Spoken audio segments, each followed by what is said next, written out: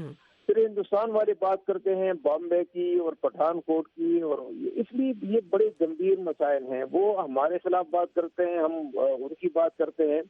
میرے خیال میں جب تک ایک بنیادی جی رستم شاہ محمد کی لائن ڈسکنیکٹ ہو گئی, ان کو ہم دوبارہ لیتے ہیں. لیکن سنگین شاہ آپ سے باتوں کا سلسلہ جاری رکھتے ہیں. جب ہماری بات ہوئی افغانستان میں اس ڈیلیگیشن کے بارے میں, جو کہ آپ جانتے ہیں کہ قطر سے آیا ہے, تو ان کا یہ کہنا تھا کہ ان لوگوں کی کوئی اہمیت نہیں ہے اور اب افغانستان پاکستان کی طرف نہیں دیکھے گا کہ وہ طالبان کو ٹیبل پر لے کر آئیں بات چیت کے لیے. آپ کیا سمجھتے ہیں کہ اس وقت پاکستان کو کیا کرنا چاہیے تاکہ افغانستان کے ساتھ ان کے تعلقات بہتر ہوں؟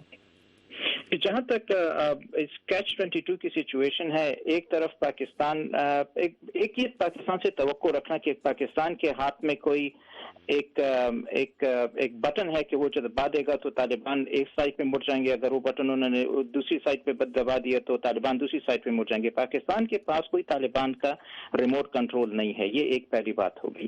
انڈائریکٹ پریشر ڈالا جا سکتا ہے. انڈائریکٹ پریشر ایسے ڈالا جا سکتا ہے کہ جب طالبان کے جو سپاہی ہیں وہ زخمی ہو جاتے ہیں جنگ میں اور ان کو اسمگل کر کے پاکستان میں لایا جاتا ہے, اور اگر ان کو کسی ہسپتال میں داخل کر دیتے ہیں یا کسی ڈاکٹر کے پاس لے جاتے ہیں, تو پھر پاکستان کی ایجنسیاں حرکت میں آ کے ان لوگوں کو گرفتار کر لیتی ہیں, ان لوگوں کو جیل میں ڈال دیتی ہیں. یہ دباؤ پاکستان کی طرف سے ڈالا جا سکتا ہے, مگر اس سے پھر یہ مسئلہ ہے کہ اگر یہ دباؤ ایک حد سے زیادہ ڈالا جائے تو پاکستان کے اندرونی جو طالبان ہیں اور جو پاکستان کے اندر کے جو جنگجو ایلیمنٹس ہیں وہ پھر پاکستان کے اندر اپنی کارروائیاں تیز کر دیتے ہیں.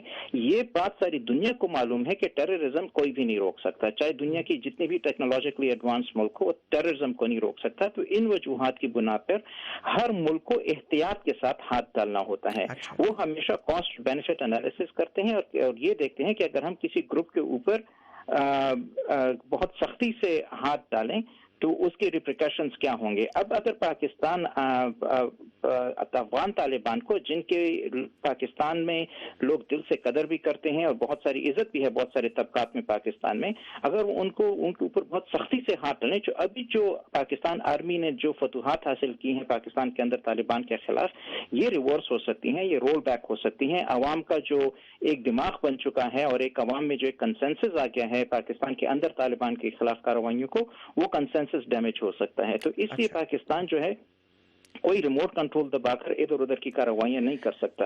جہاں تک افغانستان کی حکومت کا تعلق ہے, مسئلہ یہ ہے کہ افغانستان میں کبھی تاریخ میں ہی کوئی ایک ایسی حکومت نہیں آئی جس کا پورے افغانستان کے اوپر کنٹرول ہو. افغانستان کے سب سے زیادہ ماں سوائے طالبان کی حکومت کے اور امیر عبد الرحمان کے وقت پہ, جو کہ انہوں نے پھر مطلب انتہائی سخت ٹیرر کے ذریعے سارے افغانستان پہ حکومت کی تھی, اس کے علاوہ کبھی بھی افغانستان میں مکمل حکومت نہیں رہی. تو اس لیے افغانوں کے دماغ میں کوئی ایک ڈیموکریٹک حکومت کا کوئی کانسیپٹ نہیں ہے. اچھا شاہ صاحب, جی سے مطالبات کرتے ہیں وہ کافی بچکانہ ہوتے ہیں. اچھا آپ ہمارے ساتھ رہیں. محمد صاحب آپ کی لائن کٹ گئی تھی, لیکن بنیادی طور پہ یہی سوال کہ افغانستان کا کہنا ہے کہ جب پاکستان ضرب عضب کر سکتا ہے, اور آپ بھی جانتے ہیں پاکستان کے اندر دہشت گردی کافی کم ہوئی ہے, تو پھر وہ حقانی نیٹ ورک کے خلاف زیادہ کارروائی کیوں نہیں کرتا؟ دیکھیے, پاکستان آرمی نے کامیابی حاصل کی ہے, اس میں کوئی شک نہیں ہے, اور وہ واقعات وہ اگر پہلے 100 تھے تو اب 10% رہ گئے ہیں. لیکن جہاں تک حقانی نیٹ ورک کی بات ہے, آپ دیکھیں حقانی نیٹ ورک کا کون ہے آرٹسٹ. جو سراج حقانی ہے ان کا لیڈر, وہ وہاں پہ خوست میں بیٹھا ہوا ہے جو افغانستان میں ہے. جو حقانی صاحب کا بیٹا تھا نصیر حقانی, 2 سال پہلے وہ مارا گیا اسلام آباد میں. جو ان کے چھوٹے بیٹے ہیں ان سے بھی چھوٹے بیٹے ہیں وہ جو ہیں وہ یہی ان کا جنگ کے ساتھ جہاد کے ساتھ لڑائی کے ساتھ کوئی سروکار نہیں ہے. وہ پاکستان میں پھرتے رہتے ہیں لیکن وہ کوئی سیاسی رول ملٹری رول ان کا کوئی نہیں ہے. اب وہ لوگ خوست میں آپریٹ کر رہے ہیں, پکتیا میں اور پکتی کا یہ 3 صوبوں میں آپریٹ کر رہے ہیں. لیکن ان سے یہ پوچھنا چاہیے کہ پاکستان فوج نے 1150 چیک پوسٹ بنائے ہیں, ان کے مقابلے میں انہوں نے بارڈر پہ 150 چیک پوسٹ بنائے ہیں. پھر جو ہے وہ الیکٹرانک انٹیلیجنس اس کی سرویلنس کا بھی ہے بندوبست اور ہیومن انٹیلیجنس اس کے علاوہ ہے. تو ان سب کی موجودگی میں کیسے لوگ وہاں جاتے ہیں, اور اگر لوگ وہاں جاتے ہیں تو ان کو انٹرسیپٹ کیوں نہیں کیا جاتا, ان کو بلاک کیوں نہیں کیا جاتا, ان پہ حملے کیوں نہیں ہوتے, ان کو ایلیمینیٹ کیوں نہیں کیا جاتا, ان کو گرفتار کیوں نہیں کیا جاتا. پچھلی 14 سال میں ایک واقعہ وہ ایسے بتائیں کہ پاکستان سے لوگ عام لوگ جاتے ہوئے 10 میل 20 میل 50 میل 100 میل 200 میل افغانستان کی ٹیریٹری کے اندر ان کو دیکھا گیا ہو, ان کو کنفرنٹ کیا گیا ہو, ان کو یا گرفتار کیا گیا ہو یا ان کو ہلاک کر دیا گیا ہو. کوئی ایک واقعہ ایسا نہیں بتا سکتے کیونکہ اتنی بڑی تعداد میں یہاں پہ وہ ملٹری پریزنس ہے پاکستان کی طرف سے اور کچھ خاصی ان کی طرف سے بھی ہے. ان کی موجود دیکھیں نا, اگر یہ تسلیم بھی کیا جائے کہ بعض لوگ پاکستان سے جاتے ہیں, کچھ اکا دکا لوگ جاتے ہوں گے, 2200 کلومیٹر لانگ بارڈر ہے جس پہ 235 انٹری اور ایگزٹ روٹس ہیں, لیکن جو قندوز میں جو انسرجنسی ہے اس کا تو تاجکستان کے بارڈر کے ساتھ تعلق ہے, وہ تو پاکستان کے بارڈر سے دور ہے. جو فاریاب میں اور جو اس میں وہاں پہ جو انسرجنسی ہو رہی ہے باڑغیس میں, اس کا تو ترکمنستان کے بارڈر سے تعلق ہے. جو بلخ میں ہو رہی ہے اس کا تعلق ازبکستان کی بارڈر سے ہے, وہاں تو پاکستان کا کوئی بارڈر نہیں ہے. جو ہرات میں اس وقت بڑی انسرجنسی جاری ہے اس کا تعلق جو ہے وہ ایران کے بارڈر کے ساتھ ہے. تو یہ دلیل کوئی منطقی دلیل نہیں ہے. جو افغانستان کی مرکزی صوبے ہیں غزنی, لوگر, وردک وغیرہ, وہاں پہ جو انسرجنسی ہے اب وہ کہاں سے لوگ جاتے ہیں؟ میں سمجھتا ہوں کہ یہ وہ دعوے کر رہے ہیں لیکن ان کی کوئی بنیاد نہیں ہے. افغانستان کی انسرجنسی پہلے بھی انڈیجنس تھی, اب بھی انڈیجنس ہے, لوگ ان کے ساتھ ہیں, وہاں سے وہ ٹیکس بھی لیتے ہیں, اپنا وہ 40-45% ایریا ان کے کنٹرول میں ہے. اب دیکھیں نا کہ 3 دن پہلے انہوں نے وہاں پہ جوزجان اور ایک دوسری صوبے میں فاریاب میں یہ ختم قرآن کے وہ کیے کانٹیسٹ کرائے طالبان نے, اور یہ اوپنلی کرائے اور لوگوں کو سرٹیفکیٹس بھی دیے. اب اندازہ لگائیں کہ ان صوبے میں جو شمال میں واقع ہے, جی ہاں اور وہ جنوب کو تو آپ چھوڑیں. میں سمجھتا ہوں کہ جب تک آپ اس مسئلے کا کمپریہنسو حل by mainstreaming the resistance on terms that are agreeable both to the opposition and to the government, وہ آپ نہیں نکالیں گے حل. اور اس کی طرف پاکستان تو کوشش کر رہا ہے ریکنسیلیشن کی, لیکن میں سمجھتا ہوں کہ وہ اتنی زیادہ کامیاب نہیں دکھائی دے رہی, کیونکہ جو بنیادی شرائط انہوں نے رکھی تھی کہ ہمارے کچھ قیدیوں کے رہا کیا جائے اور جو بلیک لسٹ ہے ان کو ختم کیا جائے تو پھر بات چیت کے لیے راستہ نکل سکتا ہے, ان دونوں شرائط پہ کوئی بات کرتا نہیں ہے. اگر ان دونوں شرائط پہ بات کرتا نہیں ہے تو پھر بات کیسے آگے بڑھے گی؟ کیونکہ اس وقت میرے خیال میں اگر طالبان بات چیت پہ راضی ہو جاتے ہیں تو ان کے لیے وہاں پہ مشکلات پیدا ہوں گی 2 قسم کی. ایک تو ان کے اپنے کارڈر رستم شاہ محمد کی لائن پھر ڈسکنیکٹ ہو گئی. سنگین شاہ آپ ہمارے ساتھ رہیں. ہم اس وقت کچھ کالرز کی طرف چلتے ہیں اور بہت مختصر ان کو سنتے ہیں. میاں والی سے کال کیا ہے مرید خان نے. جی جناب کہیے. السلام علیکم سر, دعوت خیال سے بات کر رہا ہوں. میں عرض کرنا چاہتا ہوں کہ دنیا میں سب سے مشکل حکومت کرنی ہے افغانوں پر, اور یہ جو پاکستانی فوج کامیابی حاصل کر رہی ہے اس کی انڈیا کو بہت تکلیف ہے. اس لیے وہ پاکستان میں جو وہ ہے افراتفری پھیلانا چاہتا ہے. تو انڈیا کو سوچ لینا چاہیے کہ بھائی ہم اپنے مسائل سے نہیں ہٹیں گے, ہمارا جو اس کے ساتھ تنازعات ہیں وہ اس پر ہم کام ہیں. اچھا, بہت شکریہ آپ کی کال کرنے کا. جی شکریہ. آپ کے علم میں ہے کہ بھارت سے اس وقت ہمارے ساتھ کوئی نہیں ہے, لیکن ہم نے جب بھارت سے لوگوں سے بات کی تو ان کا یہ کہنا تھا کہ بھارت کی جو بھی مداخلت ہے اس کو اگر پاکستان فوج جو ہے دکھانا چاہتی ہے دنیا کے آگے تو بھارت اس کے لیے تیار ہے. اس وقت ہم چلتے ہیں لنڈی کوٹل جہاں سے متین سلیمانی کچھ کہنا چاہتے ہیں. جی جناب کہیے.